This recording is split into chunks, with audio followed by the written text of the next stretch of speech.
What is modern witchcraft? Spells, moon rituals, crystals and herbs.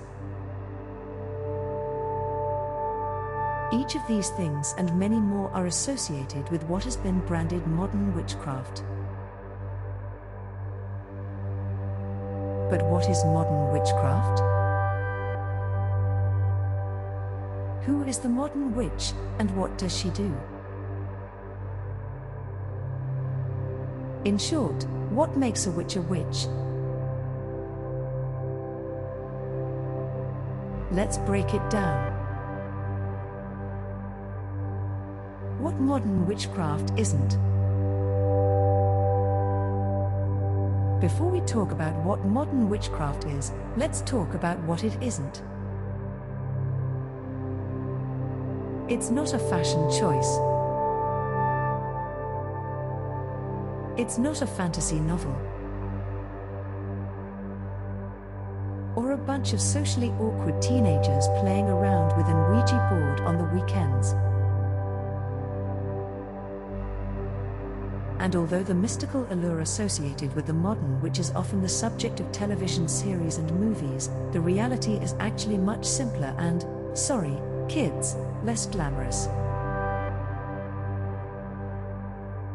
But also, way more interesting.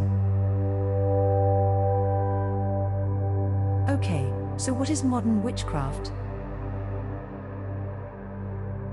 Man, that's a tough one. Because if you ask any modern practitioner for a true definition, you'll get a different answer every time. But in a nutshell,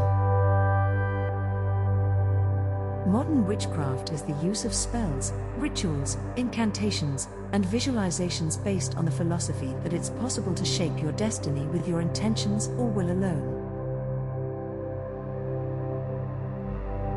Nearly everything else, the particulars of spell work,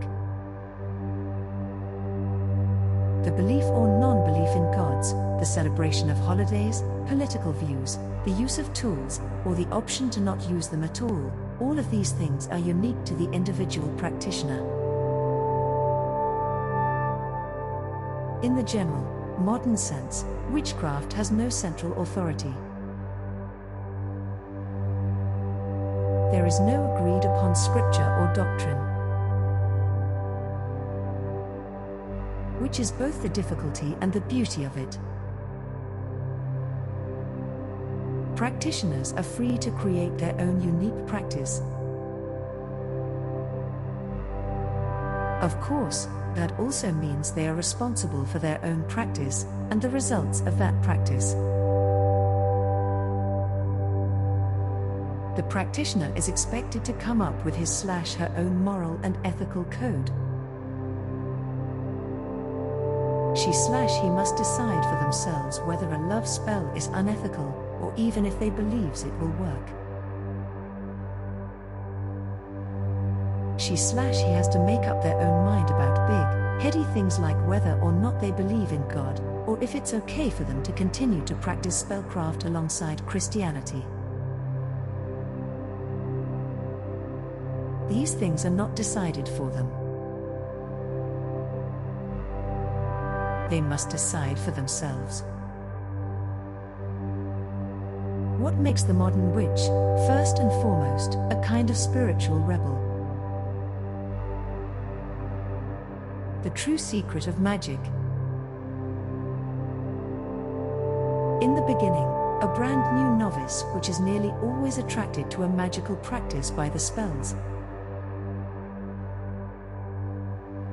Specifically, if we're being honest, they are likely attracted by the idea of power. Don't judge them for that. That attraction is natural. It's human nature to want control of your life. If we're being really honest, it's even natural to occasionally want control over others, although this is obviously much more ethically problematic and controversial.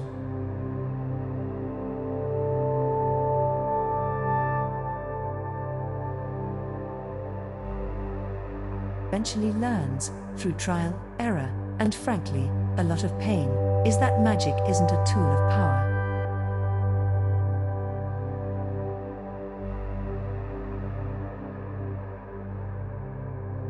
It's a tool for spiritual education.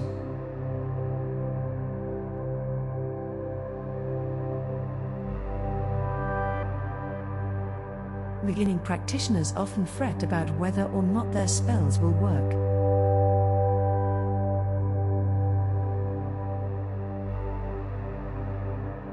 Did I use the right oils?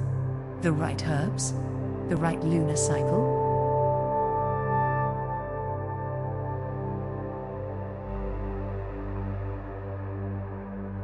But if magic is really just a focused intention to shape your fate, your intentions will manifest in some way.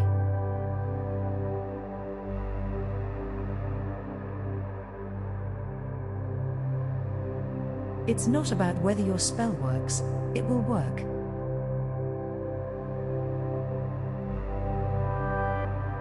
That part is all but guaranteed.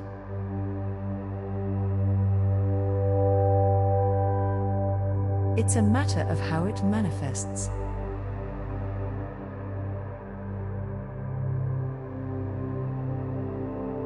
Often, what you think you want is very different from what you actually want.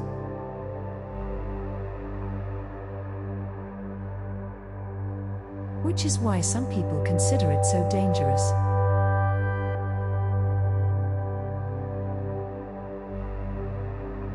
Ironically, if spells and magic are what attract people to witchcraft, the possibility that they work is what scares them off.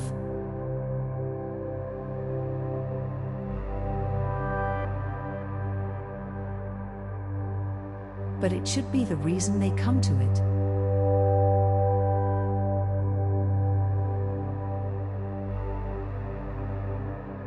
Because learning the difference between what you think you so desperately, stubbornly want and what you actually need is one of life's most valuable lessons.